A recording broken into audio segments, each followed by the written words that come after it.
Format जल्दी से देखो, पहले सबसे पहले while we are preparing financial statement, what to prepare first of all? We are preparing partnership financial statement. So first of all, what we need to prepare? Trading account, right? What to record in trading account? Trading account में क्या लिखोगे?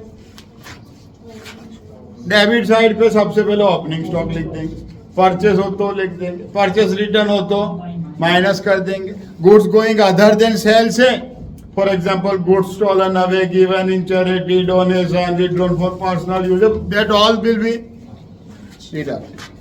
What will come further? Expenses related to purchase and production, for example wages paid है, carriage inward है, railway freight है. Clear? These are the expenses of purchase. Production related, for example, productive wages, factory rent, factory depreciation, these things also will be debited. Credit side क्या लिखेंगे? Credit side तो sales लिखेंगे, उसमें से minus करेंगे sales return. Goods का कोई adjustment अगर सेल्स पे आता हो तो वो भी लिखेंगे. क्लियर?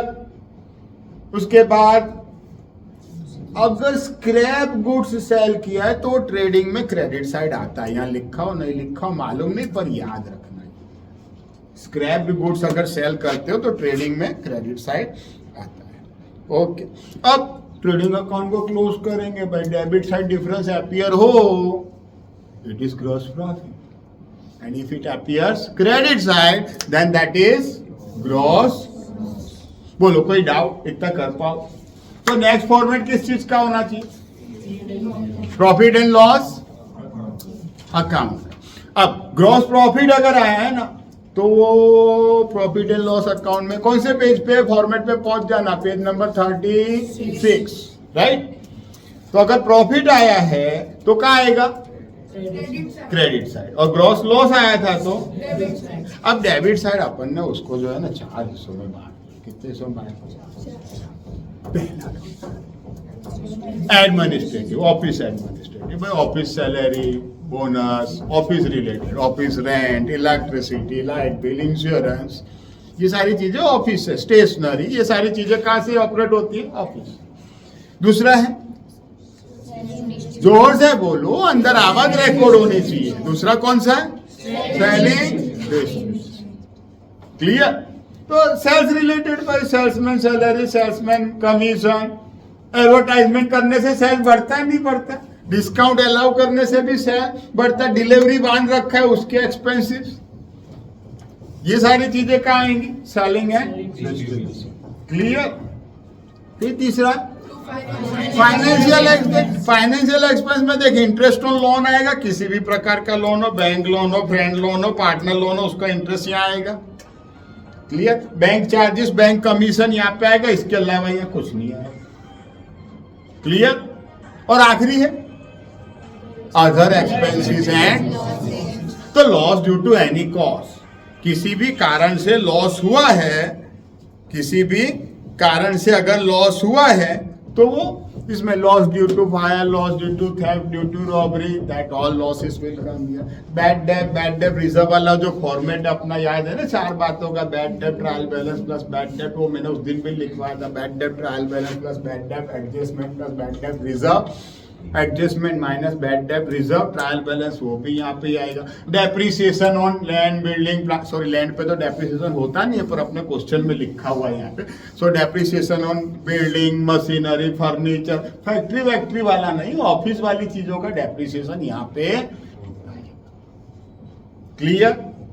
बस इतना ही है डेबिट साइड. क्रेडिट साइड क्या है? तो ग्रॉस प्रॉफिट तो लिख दिया सबसे पहले, उसके बाद अदर इनकम्स लिखेंगे. देख, रिसीव्ड याद रखना, rent received, commission received, dividend received, discount received, interest received, brokerage received. Clear? And receivable also, मतलब वो आउटस्टैंडिंग हो ना.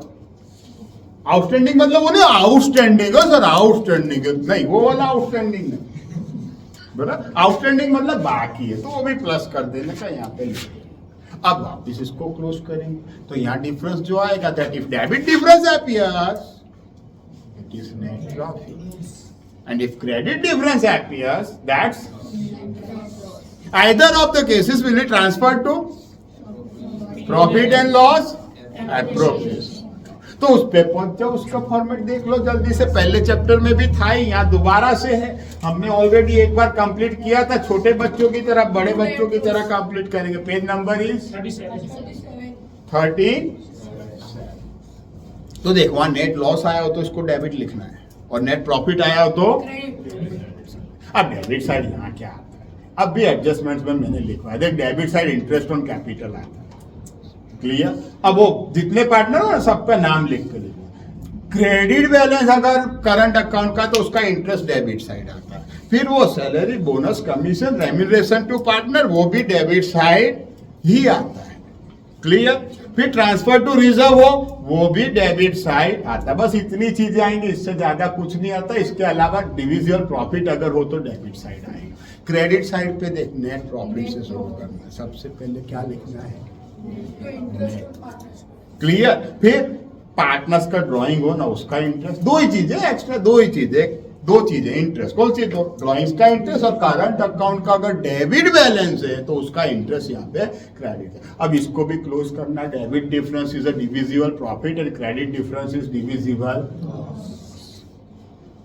उनके पीएनएल रेशियो में बांटना है, क्या करना है, profit and loss sharing ratio में डिस्ट्रीब्यूट कर देना है। अब कैपिटल या करंट अकाउंट में जाएगा, देख कैपिटल अकाउंट खाली है तो कैपिटल का बैलेंस लिखा रहेगा, interest on capital credit side की बात करो, बैलेंस क्रेडिट साइड होगा, interest on capital credit side आएगा, clear. Salary bonus commission remuneration हो तो क्रेडिट साइड आएगा, डिविजिबल प्रॉफिट भी क्रेडिट साइड आएगा, ड्राइंग्स डेबिट साइड आएगा, उसका इंटरेस्ट डेबिट साइड आएगा, और अगर लॉस हो तो वो डेबिट साइड। इसका डिफरेंस फाइंड करके अपने को बैलेंस शीट में ले जाना। जल्दी से बैलेंस शीट पे आ जाओ। बैलेंस शीट कहाँ है अपना, कौन से पेज पे, देख लो फटाफट, पेज नंबर 48 पे बैलेंस शीट है। देख बैलेंस शीट में सबसे पहले तो पार्टनर्स कैपिटल लिखना, 2-3 जितने पार्टनर हो अंदर के कॉलम में उनका नाम लिख के, अमाउंट को कैपिटल का करंट का जो है लिख के, टोटल बार सेम उसके नीचे अगर करंट अकाउंट हो तो लिखना। फिर रिजर्व में general reserve, capital reserve, revenue reserve, ये सारे रिजर्व अंदर लिख के अगर प्लस करना हो तो बाहर लिख देना होगा। उसके बाद है नॉन करंट लायबिलिटीज। એની અંદર શું લખીશું, જો ડિવેન્ચર્સ અહીં ભલે લખ્યો હોય અહીંયા નહીં આવે, પાર્ટ 2 ના સેકન્ડ ચેપ્ટરમાં એના ઉપર હું ચર્ચા કરીશ। છે લખેલું છે ડિવેન્ચર્સ કે નથી, કેમ કે આ પાર્ટનરશિપનું છે એટલે આમાં ડિવેન્ચર્સ આવે નહીં। બાકી આપણે કંપનીનું ફાઇનાન્શિયલ સ્ટેટમેન્ટ જ્યાં શીખીશું ત્યાં ડિવેન્ચર્સ નામની પણ વસ્તુ લાયબિલિટીમાં આવશે। तो पार्टनर की लोन अगर हो तो नॉन करंट लायबिलिटी में लिखना है, बैंक लोन हो तो यहाँ लिखना है, रिलेटिव से लोन लिया हो तो यहाँ पे लिखना। किसी से भी लोन लिया हो ना 12 महीने से ज्यादा टाइम के लिए तो यहाँ पे हमें, क्लियर, ये ख्याल आ गया। उसके बाद करंट लायबिलिटी, उसमें क्या लिखना है भाई, तो जो भी चीजें 12 महीने के अंदर पे करनी, creditors, bills payable, bank overdraft, outstanding expense, income received in advance, इसके अलावा बुक में कुछ है ही नहीं, बराबर। वो लिखा हो तो भी नहीं आने वाला। अब दूसरी तरफ आ जाते, दूसरी तरफ मतलब असेट साइड। असेट साइड सबसे पहले नॉन करंट असेट्स लिखने, उसमें टेंजिबल इंटेंजिबल दोनों ही asset, land, building, plant, machine, goodwill, pattern, trademark, copyright, livestock, non current investment in shares, debentures, bonds etcetera, these are the non current assets. अब मतलब આમાં lease hold asset હોય તો એ લખી નાખો। પછી એવો અસેટ જેને ટચ કરતા करंट लाइन, राइट। तो ये क्या है, तो स्टॉक ऑफ गुड्स, डेप्टर्स वो याद रखना है, माइनस बैड डेट, बैड जे माइनस डिस्काउंट रिजर्वेटिव वो सब, बराबर। उसके बाद cash balance, bank balance, outstanding income, prepaid expenses, और लास्ट हेडिंग होता है expenses and losses not return off to the extent. कदाच जरूर पड़શે तो લખીશું, બાકી તો કશું આવે આટલું કમ્પ્લીટ હોય ને પેલા એડજસ્ટમેન્ટનો ચાર્ટ બનાવે, યાદ રહી જાય ને 11 માર્ક્સ લાવતા તમને કોઈ જ રોકી શકે નહીં। તાલી બજાવ જોરશે રેકોર્ડોના।